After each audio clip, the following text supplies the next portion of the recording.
Segundo o IBGE, em 2015, o Brasil produziu mais de 200 mil toneladas de tilápia. Estamos entre os 7 maiores produtores mundiais desse peixe. Mas algumas doenças aumentam o custo de produção e nem sempre os tratamentos são eficazes. No final do ano passado, um surto de estreptococose causou a morte de toneladas de tilápias no Nordeste. O problema foi investigado no Laboratório de Bacteriologia de Peixes da Universidade Estadual de Londrina por este pesquisador e professor especialista no problema. Ele descobriu um novo tipo da bactéria Streptococcus agalati. A partir de métodos que utilizam o DNA da bactéria, nós concluímos então que essa bactéria era um biotipo, um subtipo novo, que é o sorotipo 3.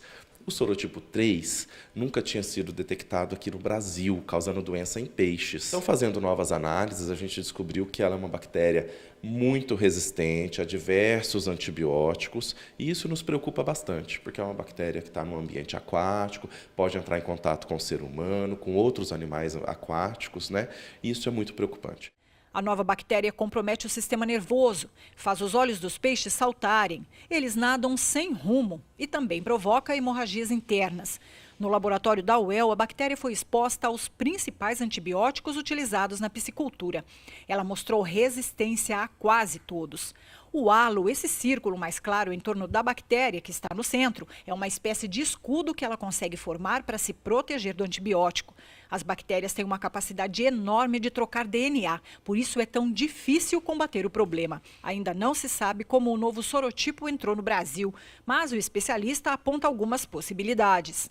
A gente sabe que essa bactéria já foi presente, está presente em peixes em outros países, como a China e outros países ali da região, né? Então a gente tem algumas hipóteses. Uma das hipóteses é a barreira sanitária, né? A importação para melhoramento genético da tilápia ou de outros peixes, né? E outro motivo seria também o uso inadequado, incorreto, indevido de antibióticos.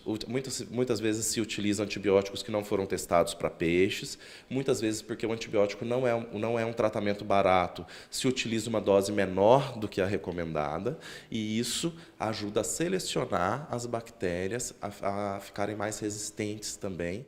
E o problema pode ser ainda maior, a suspeita de contágio de transmissão entre peixes, bovinos e o homem. Ela foi resistente a mais de 8 antibióticos diferentes, sendo esses antibióticos pertencentes a mais de 3 famílias ou grupos de antibióticos diferentes. Então, isso faz caracterizar essa bactéria como uma bactéria multiresistente. Isso é muito preocupante, tá? Para a saúde pública, para a saúde dos animais e para a saúde ambiental também, porque essas bactérias podem passar esses genes, essa troca, para outras bactérias aquáticas. E essas outras bactérias aquáticas têm um efeito em cascata e ter contato com o ser humano, e isso é sempre preocupante. Essa capacidade de multiplicação da bactéria foi observada nos testes no laboratório. Ela pode formar até couraças de proteção, o chamado biofilme, e ficar quietinha, fixada nos tanques e outras estruturas usadas na piscicultura. Ela percebe quando o efeito dos antibióticos acaba e aí se solta e volta a infectar as tilápias. Fora o Nordeste, ainda não há relato do ataque da nova bactéria em outros estados produtores do Brasil. Mesmo assim, as pesquisas estão se voltando para a prevenção. Aqui no Brasil, existe uma vacina que combate a bactéria, mas ela imuniza contra apenas um tipo do Streptococcus. Agora, a equipe do pesquisador da Universidade Estadual de Londrina trabalha para desenvolver uma vacina mais abrangente. A ideia é que ela imunize principalmente contra essa bactéria mais resistente que apareceu no país, mas também que ela proteja as tilápias contra outras bactérias que atrapalham a piscicultura. A gente quer inicialmente para esse ano ainda desenvolver uma vacina que vai proteger contra os 2 tipos da bactéria. Com isso, então, o peixe fica protegido, né, e não precisa se utilizar antibiótico. Então, isso já é um ganho fantástico. E pretendemos depois incorporar essa vacina outras bactérias que também causam prejuízos na produção de tilápia no Brasil, uma vez que a tilápia é o peixe carro-chefe do Brasil, fazendo com que o Brasil esteja ranqueado em 7º lugar no mundo na produção de tilápia. O professor e pesquisador explica qual é a vantagem da vacina em relação ao antibiótico. A vacina, você inocula uma substância, um antígeno, algo que estimule o sistema imune de forma específica contra essa bactéria.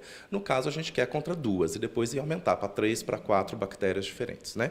Então, isso é muito importante porque o próprio organismo do peixe vai conseguir ter imunidade específica e combater caso tenha contato com a bactéria. Então, o próprio organismo vai combater e não vai ficar doente. Isso elimina a necessidade de jogar antibiótico na ração, na água, impactar o sistema ecológico ou selecionar para uma dosagem errada bactérias resistentes. Então, é muito melhor sempre utilizar a vacina, que é uma medida preventiva, do que usar o antibiótico. O antibiótico para peixes de produção, ele deve ser utilizado sempre como medida emergencial, quando a gente tem um surto, está morrendo, e para reduzir os prejuízos do produtor. Mas sempre a gente tem que trabalhar com pré-bióticos, probióticos, vacinas e outros imunoestimulantes. A produção da vacina em escala comercial ainda depende de parcerias. Outra possibilidade é a fabricação em uma empresa incubada em um projeto tecnológico da própria Universidade Estadual de Londrina. Até lá, é importante usar os antibióticos com cautela para evitar o aumento da resistência entre as bactérias. E além da nova forma de streptococose, o pesquisador e sua equipe investigam o TILV, ou vírus da tilápia do lago. Ele foi identificado há pouco tempo, é altamente contagioso e já dizimou criatórios em pelo menos 5 países, segundo a ONU. Na América Latina foi confirmado na Colômbia e no Equador. No Brasil ainda não há casos registrados. As pesquisas estão em fase de padronização de métodos para confirmar a presença do vírus. A gente não ouviu nenhum relato, ninguém publicando alguma notícia científica nos congressos e etc., ou nas revistas científicas sobre a presença desse vírus ainda no Brasil. Mas isso não descarta a importância do monitoramento e a importância de se conhecer realmente da presença ou não desse vírus em toda a região brasileira que produz tilápia.